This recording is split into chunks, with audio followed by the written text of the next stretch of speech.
जय शिव गोरक्ष। प्रिय श्रोताओं, आप सुन रहे स्कंद पुराण और आज आप सुनेंगे स्कंद पुराण का भाग 107 तथा वैष्णव खंड का भाग 16। श्रोताओं, आपने पिछले भाग में सुना कि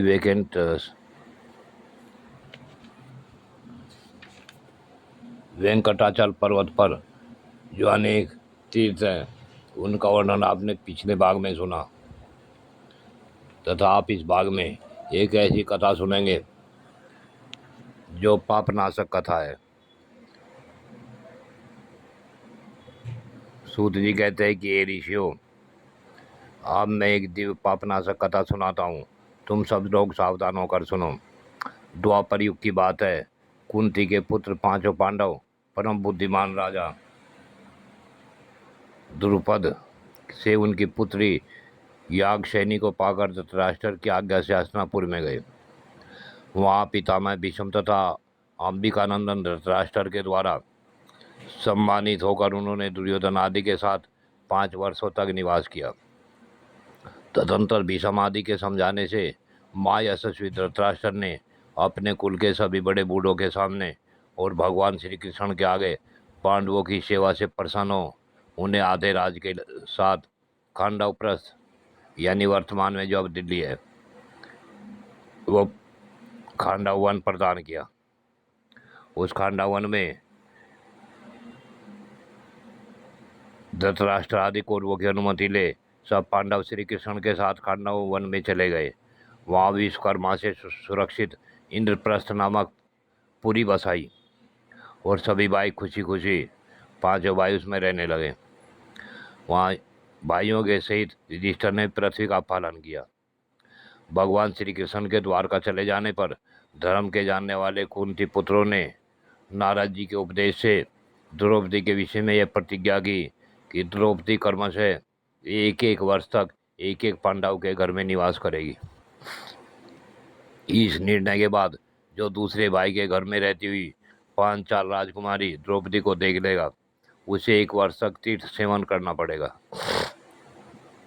इस प्रकार प्रतिज्ञा करके पांडव आलस छोड़कर सामान्य लौकिक व्यवहार में संलग्न हो सब में व्यतीत करने लगे। तदंतर एक दिन उसी जनपद के निवासी ब्राह्मण ने राजा के आंगन में खड़े होकर कई बार पुकार लगाई, महाराज, चोरों ने मेरी गाय चुरा ली। उसकी आवाज़ सुनकर अर्जुन वहां आए और ब्राह्मण को सांत्वना देकर अपने अस्त्र शस्त्र लाने के लिए शीघ्रतापूर्वक शास्त्रागार को गए। वहां उन्होंने द्रौपदी और राजा युधिष्ठिर को एक जगह बैठे देखा। इस विषय में की हुई प्रतिज्ञा को जानते हुए भी उन्होंने वहां से धनुष और बाण ले लिए और युद्ध में लुटेरों को मारकर ब्राह्मण की गाय लौटा दी। फिर उसे वे ले जाकर ब्राह्मण को आदरपूर्वक समर्पित कर दी। तत्पश्चात अर्जुन ने धर्मनंदन युधिष्ठिर को सूचित किया कि मेरे द्वारा प्रतिज्ञा का उल्लंघन हुआ है, अतः इसलिए मुझे तीर्थ यात्रा करनी चाहिए। अपने छोटे भाई की बात सुन सब धर्मज्ञों में श्रेष्ठ धर्म युधिष्ठिर ने आदरपूर्वक कहा, सुव्रत, तुमने ब्राह्मण और गाय के लिए ऐसा किया है। प्रजा की रक्षा करना राजा का कर्तव्य है। यदि उसके द्वारा चोरों की उपेक्षा हो जाए तो उसे ब्रह्महत्या का पाप लगता है और चोरों को दंड देने पर वह पुण्य का भागी होता है। तुमने राजा और प्रजा दोनों के लिए जो हितकर कार्य किया है वही किया है, इसलिए तुम्हारा दोष नहीं है। धर्मराज का यह वचन सुनकर सदा धर्म में तत्पर रहने वाले अर्जुन ने हाथ जोड़कर कहा, हे राजन, आप ऐसी बात न कहें। आप धर्म के सर्वस्त्र को जानते हैं, धर्म के साक्षात स्वरूप हैं तथा कर्तव्य और अकर्तव्य के ज्ञाता हैं। समर्थ पुरुष को अपनी की हुई प्रतिज्ञा का कभी उल्लंघन नहीं करना चाहिए। हे आर्य, यदि मुझ पर दया करके मुझे तीर्थों में जाने से रोक देंगे तो संसार के मनुष्य यदि मुझे हाथ प्रतिज्ञ कहने लगे तो उन्हें कौन रोक सकता है। मेरा मन भी तीर्थ यात्रा की उत्कंठा से उतावला हो रहा है। हे राजन, नारद जी ने जो अनुशासन किया है वे हमारे लिए सर्वथा कर्तव्य है। अतः महाराज, तीर्थ यात्रा के लिए मैंने जो यह उद्योग किया है इससे आपको प्रसन्न होना चाहिए। स्वामी को सेवकों की प्रतिज्ञा का उनके द्वारा निर्वाह करवाना चाहिए। तब भाइयों की सलाह से बहुत अच्छा कहकर धर्म युधिष्ठिर ने अर्जुन का अनुरोध स्वीकार कर लिया। अर्जुन ने प्रणाम किया और विनय आदि के द्वारा अपने बड़े भाइयों को संतुष्ट किया।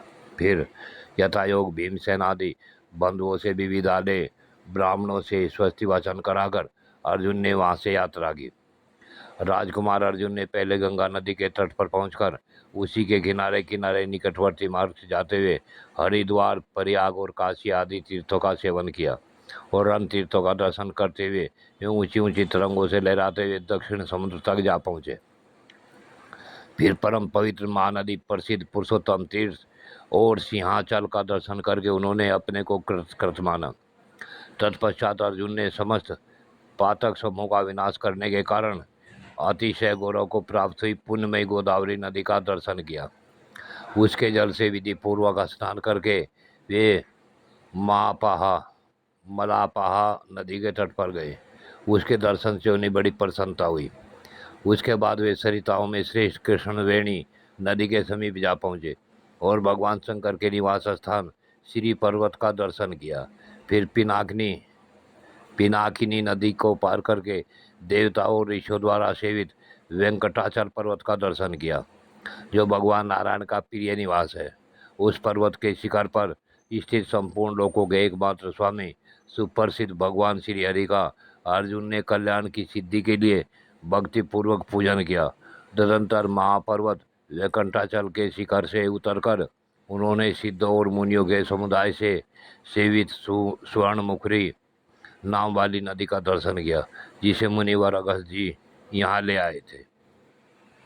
प्रिय श्रोताओं, आज की कथा यहीं पूर्ण होती है। आगे की कथा अगले भाग में। जय श्री गोरक्ष।